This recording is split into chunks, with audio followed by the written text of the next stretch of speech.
יהיו לרצון אמרי פי והגון ליבי לפניך אדוני צורי וגואלי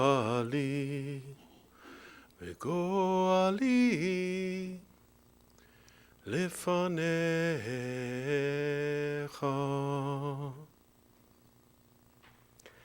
לכל זמן ועת לכל חפץ תחת השמיים.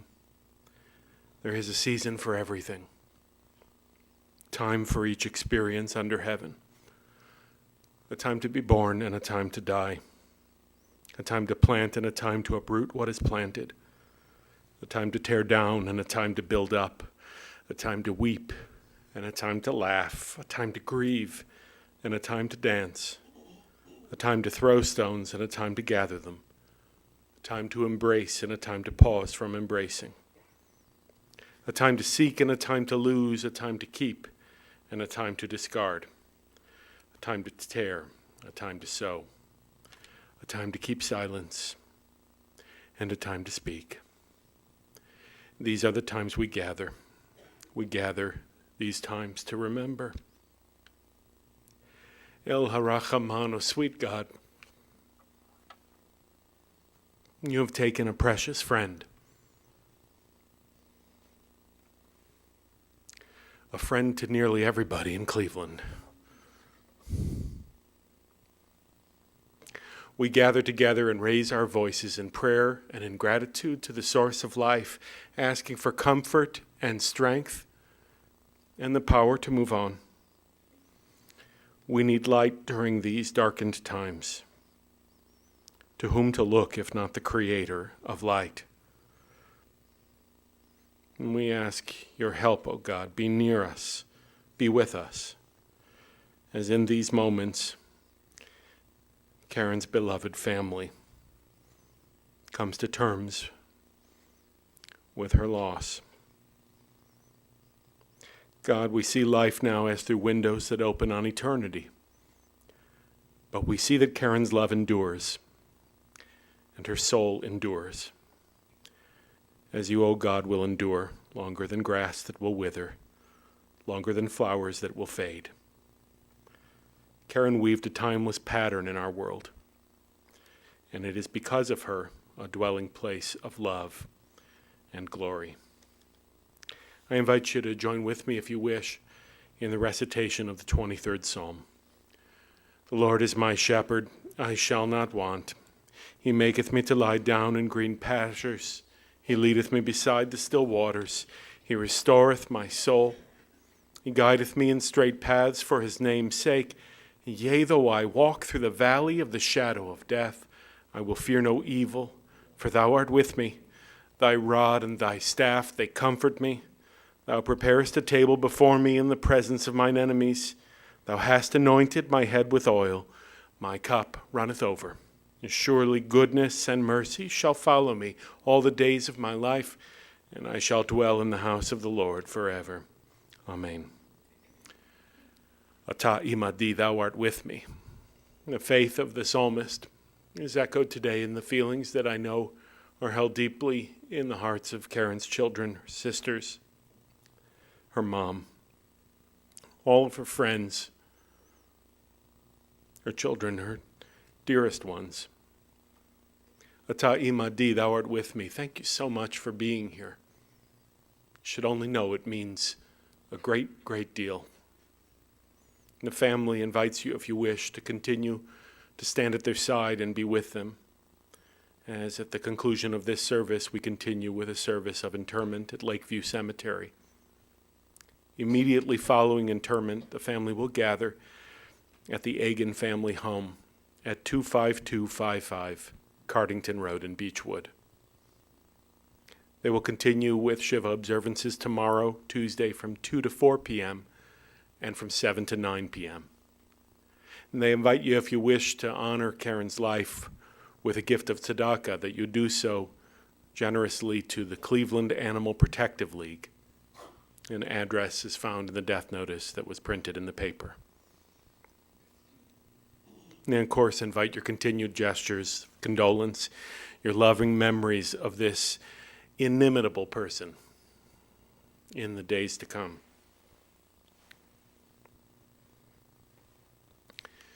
Famed American dancer Martha Graham wrote the following words: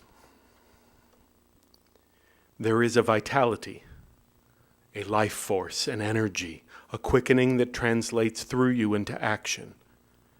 And because there is only one you in all time, this expression is unique.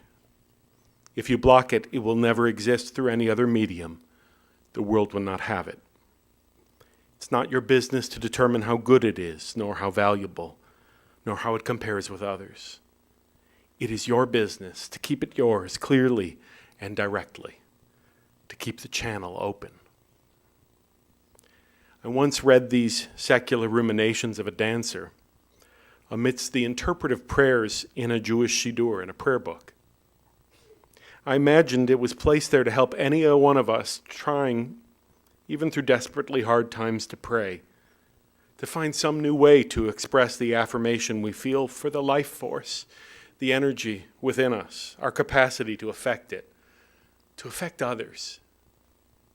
But in truth, I always wondered, well, what caused that prayer book's editor to think of the Confessions of a Dancer as a bracha, as a praise, a prayer? I realized why today as I prepared to eulogize Karen, a precious person to me, whose family was among the very first I met when I moved here to Cleveland 8 years ago. Listen again to Graham's key phrases: a unique energy, a life force. Keep life yours, keep the channel open. These principles could have been written to describe the way Karen Beth Agan Feingold touched the people around her during her far too narrow lifespan. As drawn to affection and friendship our many friends and dear family today, I think we can all agree in this room, there was and always only will be one Karen. It was like she was carrying around a different rule book than the rest of us.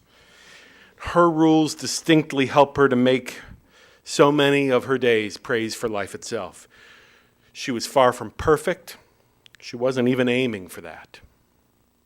But today, as we grieve for her, it is a moment to smooth over the fault lines and human frailties she had, the things she reached for that exceeded her grasp. That ought to be simple, for given the rage today that we feel in this space, for how swiftly and sharply disease robbed her of more time with us, it is most healing to remember her desire, especially over these last several months, to not let treatment for disease poison what was for her an open channel of life, a path of caregiving, first to other loved ones, then to strangers, and finally, only last for herself. The Karen Feingold I knew loved her life, appreciated it, but was very selfless about drinking in life's joys and sweetnesses. They meant nothing to her if they were not shared with others. I know that in my own last conversations with her, she included naming aloud to me some of the true regrets and concerns she had, which went precisely in that order: for loved ones, for strangers, and only finally for herself. She wanted us to be thinking of you, Michael, and of Sam and Tracy. She was worried about you, Nancy. She wanted us not just to think of all of you, but to call you and bug you, and get under your nerves a bit.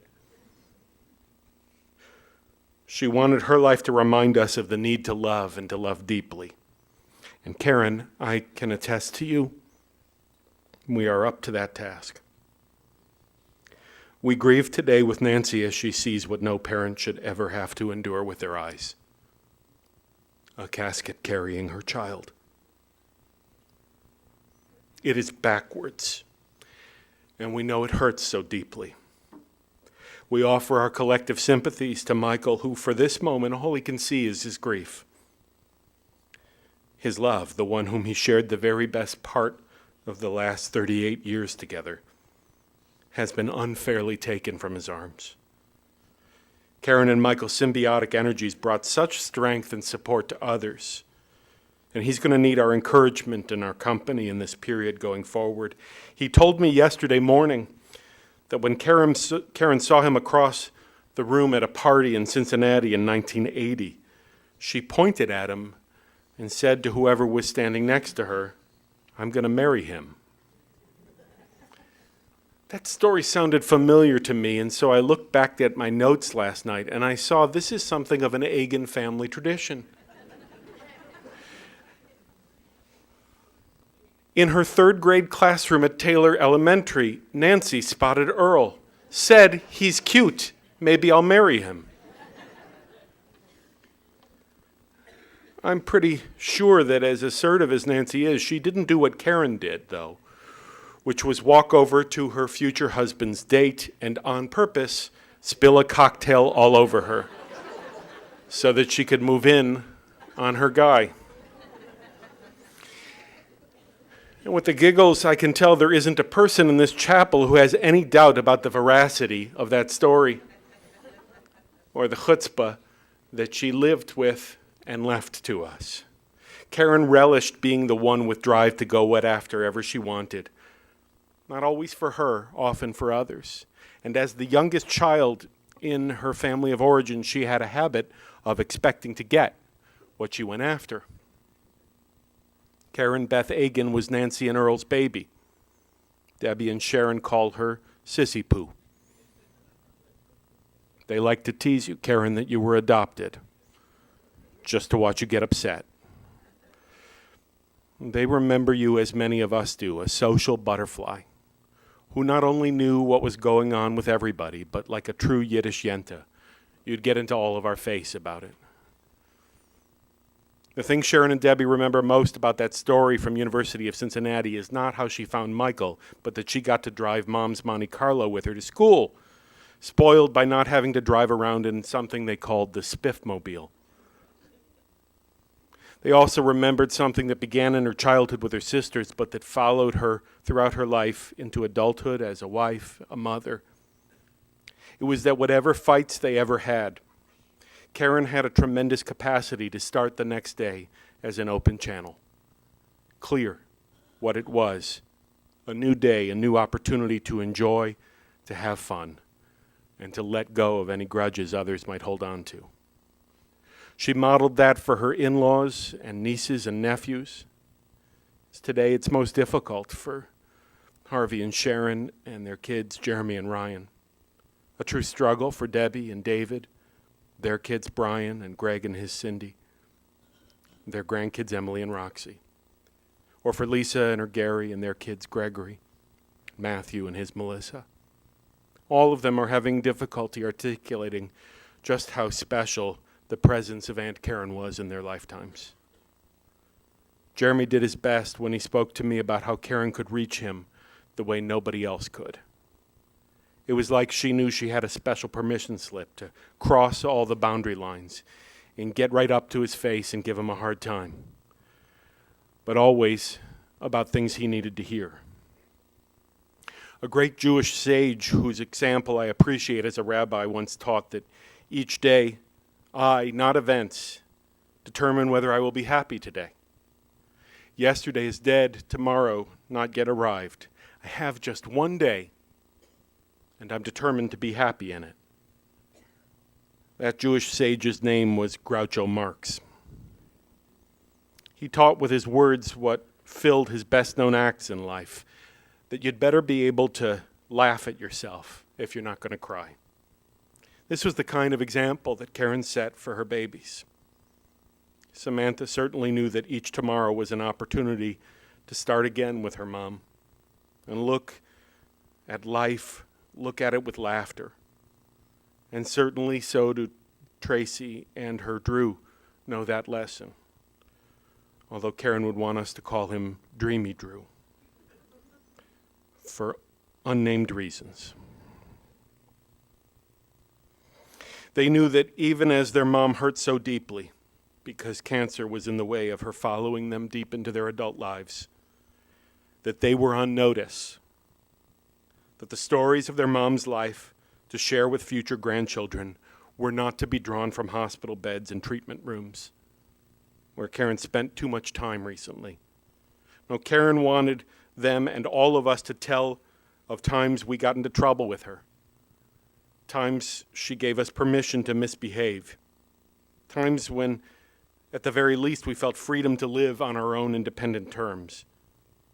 Just a few nights ago, our crazy spring Cleveland weather paused for just a few moments and gave Karen some time just to sit outside and relax on a once-in-a-while warm evening, the sun setting and a gentle breeze, a blessing to her. I believe I can say with relative certainty that the next time we get to experience one of those evenings, that is the night Karen wants to bless us again with her presence. Like her father Earl would say, we're not in this life for practice. And I didn't know Mr. Fantastic during his lifetime. But I think he meant that we have to get the most out of life, even if it's just a few moments on a springtime evening. Tracy told me that among the things she'll miss most, the thing that was perfect about her mom is how great of a listener she was, how much she admired Karen's wide circle of friends and her ability to stay current in their lives. Tracy says she could tell her mom a secret, but it was not a traditional secret, because mom could never keep anything confidential. But you could tell her because you could tell her what was true for you, a thought that was complete or another that wasn't quite your best or most hopeful. Karen was the perfect person with whom to invest your thoughts and your fears and your highest hopes. Sam tells me that she was often referred to as Karen Jr. because she had a way of veering out of the lane of rule playing herself. Sam says, I gave her a run for her money. Karen might say, Sam took all my money.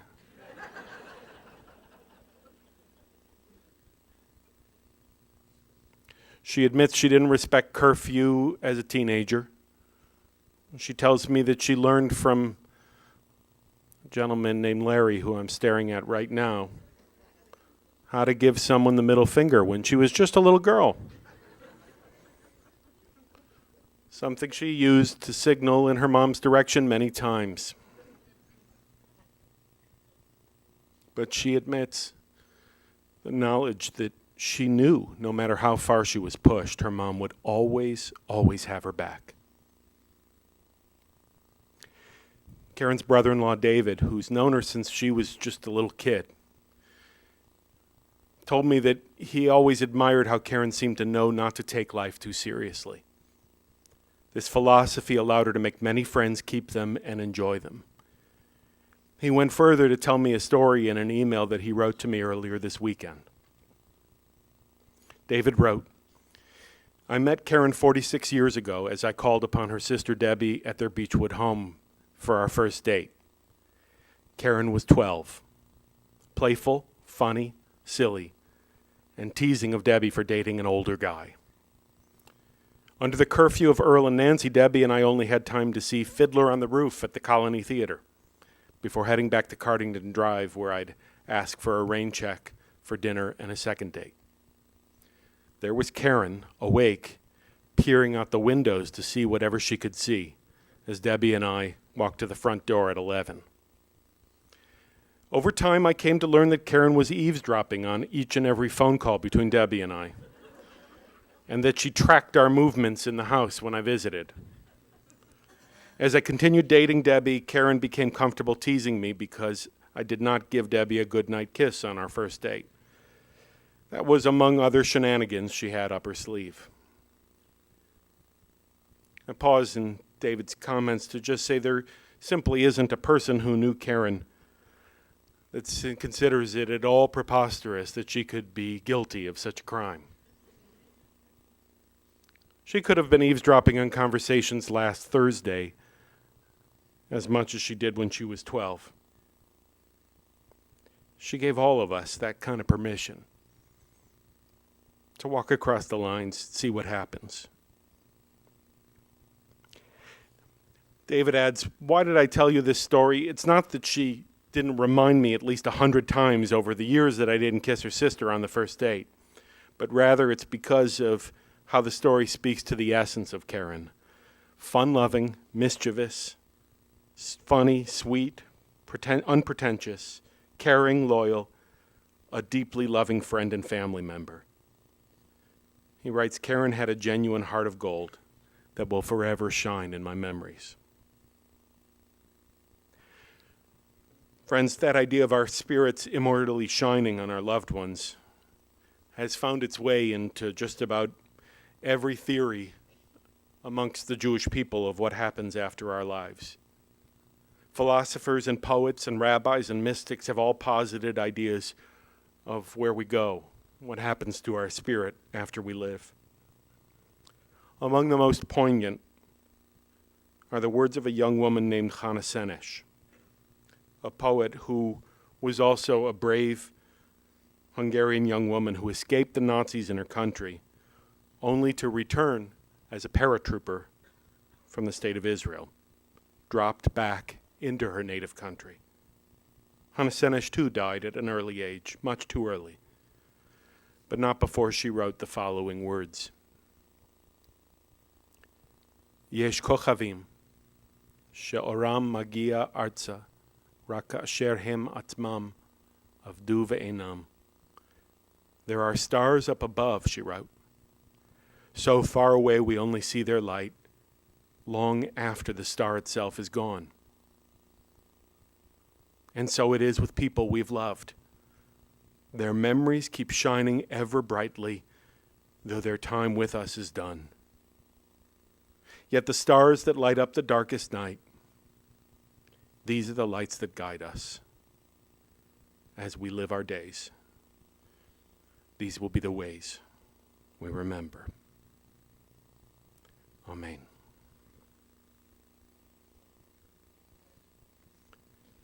I invite you all to please rise.